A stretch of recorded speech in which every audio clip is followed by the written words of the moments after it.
नमस्कार दोस्तों। तो आज के दिन मार्केट में हमें सपोर्ट देखने को मिल चुकी है। मार्केट ने गैप डाउन ओपनिंग की, उसके बाद मार्केट यहाँ पर सपोर्ट लेते हुए नजर आई। अब इसके पीछे का क्या रीजन है उसके बारे में बात करने वाले हैं। साथ ही साथ कौन सी अपडेट्स मिलते हुए नजर आ रही हैं, उसका मार्केट पर हमें कैसी इंपैक्ट देखने को मिल सकता है, उसके बारे में भी डिस्कशन करेंगे। सबसे पहले हम बढ़ते हैं कि यहाँ पर हमें कौन सी अपडेट सुनने को मिल जा रही है जिसकी वजह से मार्केट आज के दिन गैप डाउन ओपनिंग करने के बाद भी सपोर्ट लेते हुए नजर आई है।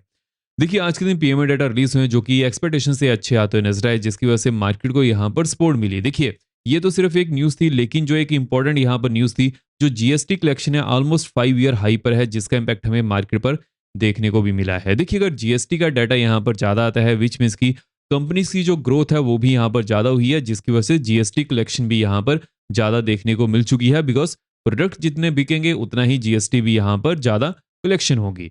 अब उसकी वजह से क्या सिनेरियो बनता नजर आया, मार्केट को यहाँ पर सपोर्ट मिली है। लेकिन अगर हम ग्लोबल मार्केट की बात करें कि ग्लोबल मार्केट में हमें क्या चीजें देखने को मिल जा रही हैं। देखिए, अगर हम यूएस मार्केट की बात करें तो यूएस मार्केट में नेगेटिविटी स्लाइटली बढ़ते हुए नजर आई है, लेकिन ऐसा नहीं है कि यूएस मार्केट बहुत ज्यादा नेगेटिव है। अब उसके पीछे का क्या रीजन है, बिकॉज अभी तक के लिए भी यूएस में गवर्नमेंट शटडाउन कंटिन्यू है। जैसे ही गवर्नमेंट शटडाउन यहाँ पर खत्म होगा उस समय इन्फ्लेशन बढ़ने का खतरा रहेगा, जिसकी वजह से क्या होगा कि जो यूएस मार्केट है यहाँ पर थोड़ा घबरा सकती है।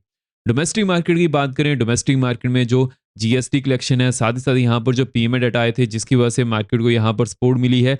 लेकिन डोमेस्टिक मार्केट के लिए बिगेस्ट न्यूज़ यही होने वाली है कि कब यूएस और इंडिया की टैरिफ डील कंप्लीट होती है। बिकॉज वहां से भी हमें कुछ न्यूज़ सुनने को मिली है जो कि हम आगे डिस्कस करेंगे। उससे पहले अगर हम यहाँ पर नेक्स्ट अपडेट की तरफ बढ़ें, देखिए नेक्स्ट अपडेट यूएस मार्केट के लिए तो इंपॉर्टेंट होगी ही, लेकिन वो ग्लोबल मार्केट के लिए भी बहुत ज़्यादा इंपॉर्टेंट होने वाली है। बिकॉज आज के दिन यूएसए में सुप्रीम कोर्ट का वर्डिक्ट आने वाला है ऑन टैरिफ पॉलिसी। अब देखिए यहाँ पर क्या चीजें हमें देखने को मिल जा रही हैं। हालांकि ट्रंप इसको अटेंड नहीं करने वाले हैं, लेकिन फिर भी सुप्रीम कोर्ट की तरफ से हमें क्या सुनने को मिल जाएगा, उसके बेसिस पर बहुत सारी चीजें चेंज होने वाली हैं। अगर सुप्रीम कोर्ट यहाँ पर कुछ भी अगेंस्ट में कहता है कि टैरिफ यहाँ पर नहीं लगने चाहिए, उस समय ट्रंप को डिसीजन अपना वापस लेना पड़ सकता है।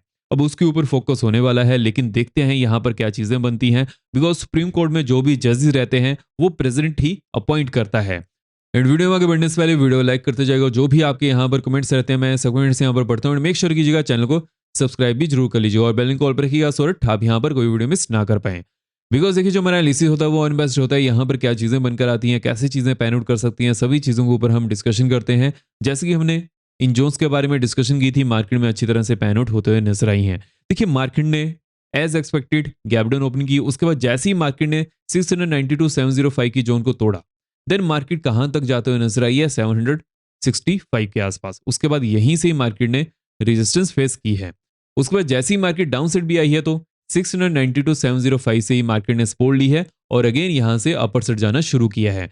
बैंक्स की बात कर लेते हैं। बैंक्स ने 735 टू 750 से सपोर्ट ली, उसके बाद अपर साइड जाना कंटिन्यू किया एंड देन 935 टू 58,000 के आसपास बैंक्स यहां पर रेजिस्टेंस फेस करते हुए नजर आए। लेकिन जैसे ही बैंक्स ने इस जोन को ब्रेक किया, उसके बाद अगेन अपर साइड जाना कंटिन्यू किया टिल 58,200 टू 275। तो जो हमारे पास यहाँ पर चीजें बनते हुए नजर आई हैं, मार्केट ने अच्छी तरह से उसको रिस्पेक्ट किया है।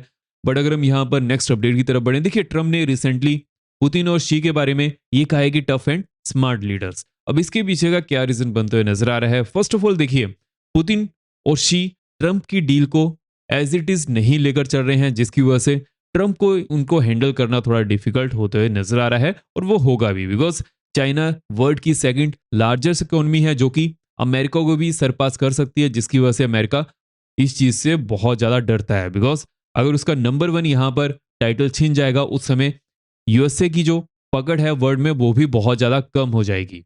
अब देखिए यहाँ पर क्या सिनेरियो बन सकता है, आने वाले दिनों में क्या चीजें बनते हुए नजर आएंगी। फर्स्ट ऑफ ऑल, रशिया और चाइना जब तक साथ रहते हैं उस समय यूएसए को एशिया में कोई ना कोई ऐसी कंट्री चाहिएगी जो इस चीज को टैकल कर सकती है। और अभी के लिए यूएसए इंडिया की तरफ ज्यादा फोकस करते हुए नजर आ रहा है। उसके पीछे का क्या रीजन है, बिकॉज देखिए मान लीजिए कि यहाँ पर रशिया और चाइना यूएसए के अगेंस्ट रहते हैं, जो कि अभी के लिए हैं, लेकिन इसमें भी हमें बहुत ज्यादा चेंजेस देखने को मिल जाते हैं।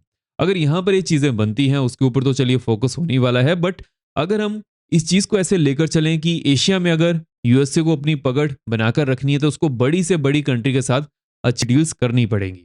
चाइना और रशिया दो ऐसी कंट्रीज हैं जो यूएसए के साथ कभी भी इकट्ठे नहीं आ सकती हैं। बिकॉज एक तो वहां पर कम्युनिस्ट गवर्नमेंट है जिसके साथ यूएसए कभी भी फ्रेंडली रिलेशन रखना नहीं चाहेगा। अगर ऐसा होता है तो उस समय यूएसए का जो यहाँ पर स्टांस रहता है पॉलिटिक्स में, वो थोड़ा चेंज हो सकता है, जो कि यूरोप को भी अच्छा नहीं गुजरेगा और इंडिया की बात करें तो इनको भी अच्छा नहीं लगेगा। तो यहाँ पर हमारा फोकस होने वाला है। लेकिन देखिए, अगर हम यहाँ पर नेक्स्ट अपडेट की तरफ बढ़ें, अब क्या ट्रंप 2028 में भी प्रेसिडेंट का इलेक्शन लड़ सकते हैं? इसके पीछे बहुत सारी ऐसी चीजें हैं जहां पर हमें फोकस करके चलना पड़ेगा। देखिए, अमेरिका में ओनली 2 बार ही प्रेसिडेंट चुने जाते हैं। ये रूल 1951 से आया था, तो उसको चेंज किया जा सकता है, लेकिन उसके लिए 60% मेजोरिटी चाहिए होगी। अब देखते हैं ट्रंप 60% मेजोरिटी जुटा पाते हैं या नहीं। जैसे इसके बारे में कोई नई अपडेट आएगी वो तो चलिए हम डिस्कस करेंगे ही। लेकिन अगर हम यहाँ पर डोमेस्टिक मार्केट की बात करें कि डोमेस्टिक मार्केट में यहाँ पर क्या क्या चीजें चेंज होते हुए नजर आ रही हैं। देखिए, अगर हम यूएस और इंडिया की टैरिफ डील की बात करें, ट्रंप ने रिसेंटली इस चीज के बारे में अपडेट किया है कि इंडिया के साथ उनकी टैरिफ डील बहुत जल्दी कंप्लीट हो सकती है।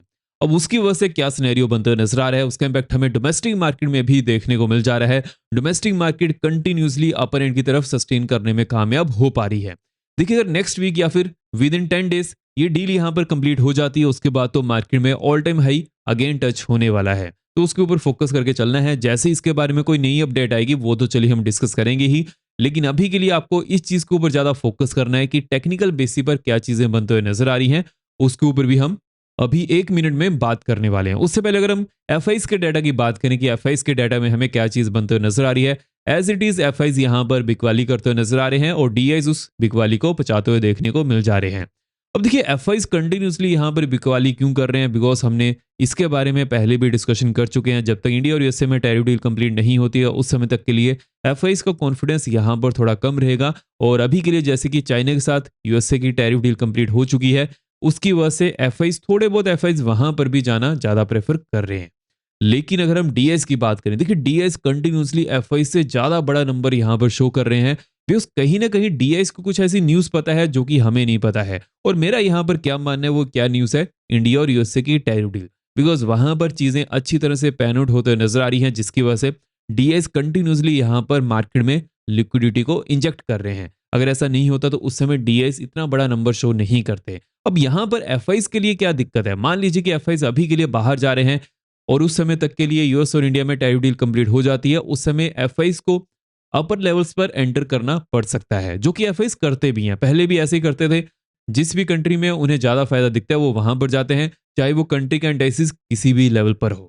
तो ये चीज के ऊपर हमें फोकस करके चलना पड़ेगा। लेकिन अगर हम यूएस मार्केट की बात करें, यूएस मार्केट में अभी के लिए डाटा कब से आना शुरू हो सकते हैं, देखिए उसके पीछे कोई भी एक एग्जैक्ट डेट नहीं है। लेकिन मेरा यहाँ पर यह मानना है बहुत जल्दी यूएसए में गवर्नमेंट शटडाउन खत्म होने वाला है। उसके पीछे का सिंपल सा रीजन है, बिकॉज फेड ने ऑलरेडी रेट कट कर दिया है। नेक्स्ट फेड मीट तक अगर गवर्नमेंट शटडाउन खींचता है उस समय यूएस की हालत थोड़ी बिगड़ सकती है। जो भी वहां पर गवर्नमेंट जॉब में है उनकी हालत बिगड़ सकती है, जिसकी वजह से ट्रंप ये कभी नहीं चाहेंगे। और ट्रंप का जो यहाँ पर एक मोटिव था कि फेड रेट कट तक गवर्नमेंट शटडाउन चलना चाहिए, वो भी यहाँ पर कंप्लीट हो चुका है। अब देखते हैं यहाँ पर कितनी जल्दी ये न्यूज आती है। लेकिन अगर हम इंपॉर्टेंट जोन्स की बात करें कि कौन सी यहाँ पर इंपॉर्टेंट जोन्स होने वाली हैं, देखिए मार्केट ने कहां पर क्लोजिंग दी है 763 के आसपास। अब यहाँ पर कौन सी इंपॉर्टेंट जोन्स बनने वाली हैं, अगर मार्केट 765 के ऊपर गैप ओपन करती है, नेक्स्ट जोन यहाँ पर 840 की बनने वाली है। उसके बाद जो नेक्स्ट जोन यहाँ पर बनते हुए नजर आ रही है 875 एंड 913 टू 925 की नेक्स्ट जोन देखने को मिल सकती है। हालांकि यहाँ पर एक अच्छी खासी रेजिस्टेंस जो प्रेजेंट है इसके ऊपर फोकस करके चलना है। और जो 840 से लेकर 875 की जोन है, अगर मार्केट इसको ब्रेक भी करती है उसके बाद इस जोन में रहना ज्यादा प्रेफर करेगी। जब तक 15 मिनट कैंडल 875 के ऊपर क्लोज नहीं करती है उस समय तक के लिए थोड़ा वेट एंड वॉच करना पड़ सकता है। और जैसे कि एक्सपायरी भी है, तो एक्सपायरी डे के दिन क्या होता है, अगर मार्केट ऑलमोस्ट फ्लैट जोन के आसपास ओपन करे +-10 पॉइंट, तो मार्केट के वहां पर रेंज में रहने के चांसेस ज्यादा बनते हैं, बिकॉज ऑप्शन सेलर्स ऑलरेडी वहां पर पोजीशन को बनाकर बैठे होते हैं। लेकिन अगर मार्केट रेंज से बाहर ओपन करती है उसके बाद मार्केट में कुछ मूव मिलने के चांसेस ज्यादा बनते हैं। लोअर एंड की बात कर लेते हैं। लोअर एंड में 705 690 जोन अगर टूटती है, डाउन साइड में नेक्स्ट जोन यहाँ पर 630 615 की देखने को मिल सकती है। उसके बाद जो नेक्स्ट जोन यहाँ पर बनते हुए नजर आ रही है 530। हालांकि 530 के आसपास एक अच्छी खासी सपोर्ट जोन प्रेजेंट है, इसके ऊपर फोकस करके चलना पड़ेगा। जब भी मार्केट इस जोन के आसपास आएगी वो तो चलिए हम उस समय डिस्कस करेंगे ही।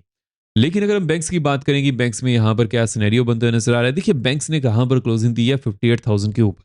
अब 58,000 के ऊपर तो बैंक्स ने यहाँ पर क्लोजिंग दे ही दी है। लेकिन अगर 200 टू 275 के ऊपर बैंक्स जाते हैं, नेक्स्ट जोन यहाँ पर 450 की बनने वाली है। उसके बाद जो नेक्स्ट जोन यहाँ पर बनते हुए नजर आ रही है 625 टू 640। हालांकि 640 के आसपास एक अच्छी खासी रेसिस्टेंस जो प्रेजेंट है, इसके ऊपर फोकस करके चलना पड़ेगा। लेकिन अगर हम लोअर एंड की बात करेंगे, लोअर एंड में कौन सी इंपॉर्टेंट जोन्स होने वाली हैं, अगर 58,000 टू 57,935 के नीचे मार्केट जाती है तो उस समय नेक्स्ट जोन यहाँ पर 750 टू 735 की होने वाली है। देन यहाँ पर जो नेक्स्ट जोन बनते हुए नजर आ रही है 630 टू 615, और उसके बाद जो नेक्स्ट जोन यहाँ पर देखने को मिल सकती है 500 टू 475। हालांकि यहाँ पर मार्केट के सपोर्ट लेने के चांसेस ज़्यादा बनते हुए नजर आ सकते हैं।